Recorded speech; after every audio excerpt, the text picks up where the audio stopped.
কামরাঙ্গা গাছটার কামরাঙ্গা প্রায় শেষের দিকে। আমি কামরাঙ্গাগুলো সব পেরে নিয়ে কাটিং করে দিব গাছটা, আর কিছু সার, কিছু মাটি।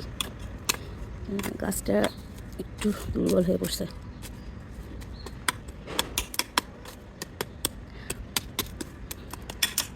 কামরাঙ্গা এখনো গাছে আছে, দু একদিন পরে কাটবো কিনা। গোড়া একটু ড্রাই হয়ে গেছে, একটু পানি দিতে হবে। কলার খোসা টোসা এমনিতে দেওয়া আছে গাছের গোড়ায়, কাটিং করেই দিই।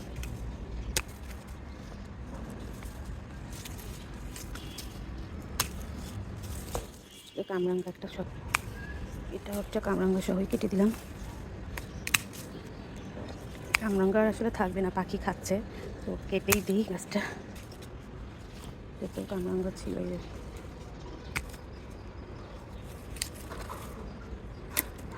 গাছটা কামরাঙ্গার ভার একটু বাঁকা হয়ে গেছে, এটা ঠিক করে দিতে হবে। গাছে ন্যামসার লাগিয়ে দিলাম ফাঙ্গিসাইড।